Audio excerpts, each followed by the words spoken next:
Hola amigos, comenzamos con este podcast una aventura que nos llevará desde la destrucción de Jerusalén en el siglo I hasta la segunda venida de Jesús. Es un recorrido apasionante que nos sitúa en la historia y que nos proyecta hasta el encuentro prometido. Lo que vais a oír son pequeños resúmenes de los capítulos del conflicto de los siglos, escrito por Elena White. Como podréis escuchar, los primeros capítulos tienen un alto contenido histórico, mientras que la segunda parte del libro nos presenta el cumplimiento profético de lo anunciado por Jesús antes de su venida. Capítulo primero, el destino del mundo predicho. Comencemos.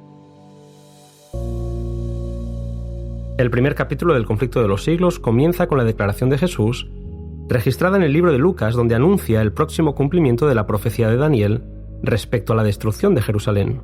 Jesús dijo que lloraba por el fatal destino de los millares de Jerusalén, por la ceguedad y por la dureza del corazón de aquellos a quienes él viniera a bendecir y a salvar. Nos encontramos ante un primer capítulo que resume siglos de historia, siglos de apostasías y rebeliones, de una ciudad que podría haber sido para siempre la elegida de Dios.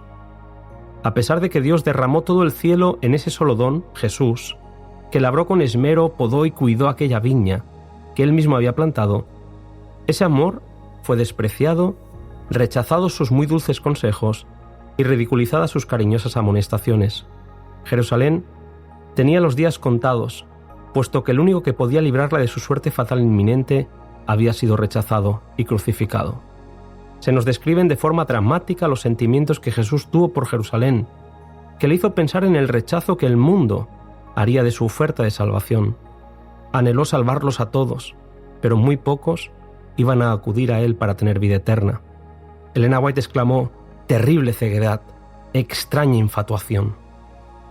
La paciencia y la misericordia divina aún se manifestaron otros 40 años tras la crucifixión de Jesús. Cuando retiró su protección, la maldad y la crueldad satánica se adueñaron de la situación, quedando Jerusalén en manos del enemigo. Pronto llegaría su destrucción. Las huestes romanas sitiaron la ciudad, mientras que en el interior los judíos seguían pensando que Dios los protegería, puesto que eran el pueblo escogido. Las escenas eran cada vez más horribles y se presagiaba el fin. Leemos que cuando el general Cestio Galo retiró sus tropas sin previo aviso y sin razón aparente, los cristianos que habían creído las palabras de Jesús aprovecharon para huir de la ciudad. Ninguno habría de perecer allí. Los obstinados judíos pensaron que Dios había entregado en su mano a los ejércitos romanos y salieron de la ciudad para matar a la retaguardia del ejército en su marcha. Cuando bajo el mando de Tito el ejército romano volvió a sitiar la ciudad, el odio y la sed de venganza de los soldados ya no conocían límite alguno. Leemos: «Vanos fueron los esfuerzos de Tito por salvar el templo. Uno mayor que él había declarado que no quedaría piedra sobre piedra que no fuese derribada». Terribles escenas son descritas en este primer capítulo, en el que se afirma que 1 millón de judíos murieron en la caída de Jerusalén. Al concluir este dramático capítulo introductorio, Elena White escribe: «No podemos saber cuánto debemos a Cristo por la paz y la protección que disfrutamos. La destrucción de Jerusalén es una advertencia terrible y solemne para aquellos que menosprecian los dones de la gracia divina y que resisten las instancias de la misericordia de Dios».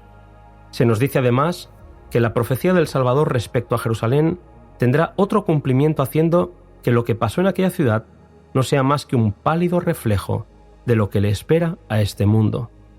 Cada vez es más oportuna la advertencia: el mundo verá, como nunca lo vio, los resultados del gobierno de Satanás.